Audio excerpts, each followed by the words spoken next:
it's the need of English language, so that English language is the key for all subjects. You have to pride.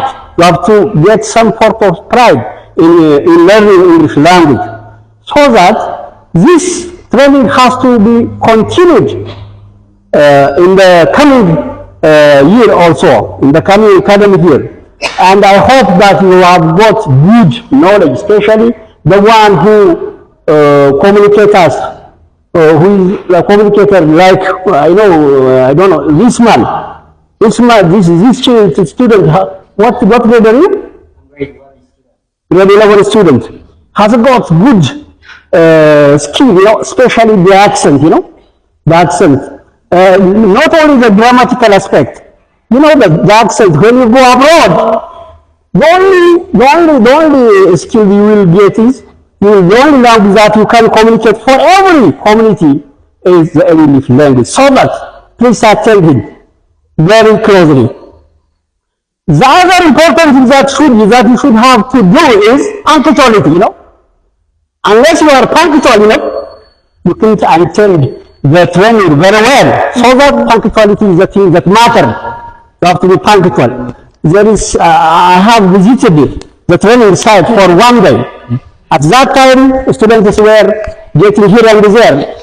They were not punctual enough. So punctuality must be maintained, must be kept. So that I'm proud of getting this ceremony. Continue with your work, Mr. Daud, and other students in general. Thank you for your attention. እናመሰግናለን። የቀራችሁ የተማሪ ወላጆች አስተያየት ወይም ደግሞ ማስተላለፍ የምትፈልጉት መልእክት ካለ አማርኛም ቢሆን ይችላል። እሺ እኔም አመሰግነው ወደ ትንሽ ቃላት ነው። ችግር የለም፣ በአማርኛ ችግር የለም። ልጃችሁ ላይ ሆኖ ደስ ይበላችሁ።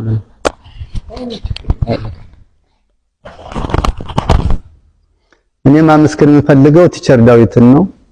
ለምን እኔ ሁሌ የምመኘው ነው እንግሊዘኛ ላንጉጅ በጣም ስመኘው የነበረው የቀረብኝ አሁን በልጅ ስለቀጠለልኝ በጣም ደስ ብሎኛል። ታንኪዩ የለው ተላለው ቲቸር ዳዊት። እናመሰግናለን።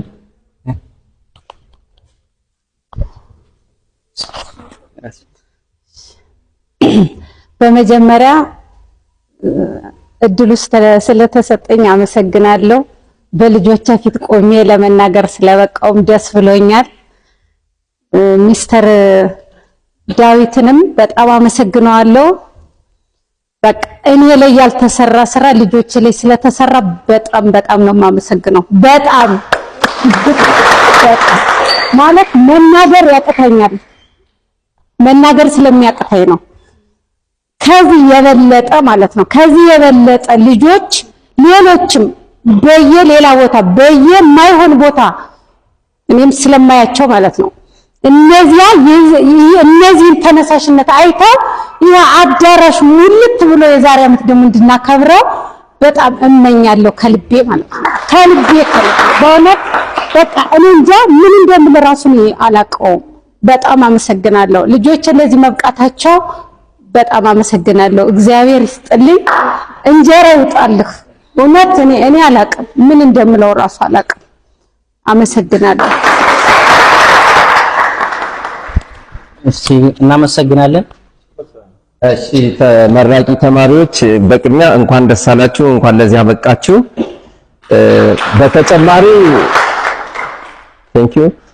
በተጨማሪ ጋሼ በደንብ አርጎ አብራርቶታል። ሚስተር ዴቭ ደግሞ ለእናንተ ያደረገው አስተዋጽኦ ቀላል ነገር አይደለም። ይህን ትውልድ ልክ በዘነት መንገድ ለመቅረጽ ያደረገው አስተሳሰብ ቀላል አይደለም። ምክንያቱም እናንተ ከገመታችሁት በላይ ደግሞ እኛ የሚሰማን ነገር አለ። ሀገራዊ፣ ህዝባዊ፣ ማህበራዊ በጣም ዲሲፕሊን ጨዋ ለወደፊቱ ጎበዝ ተማሪዎች ሀገር ተረካቢ ለማድረግ ያደረገው ጥረት ይሄ ብሩ ምናምን እሱ ለእናንተ ይሄ አይደለም። እናንተ የሰጣችሁ ዕውቀት ግን ቀላል ያልሆነ ሊልናቅ የማይችል ለወደፊቱ እንደ ሐውልት ስሙ እየተጠራ የሚቆይ በእናንተ አእምሮ ውስጥ የማትረሱት ስራ ስለሰራ በጣም ደስ ብሎኛል፣ እወደዋለሁ። ቃላት ያጥረኛል ሚስተር ዳዊት በጣም ለማመስገን እና ይሄን ዝግጅት አዘጋጅቶ ደግሞ ለዚህ እንትን ስላለው ቴንኪው አመሰግናለሁ።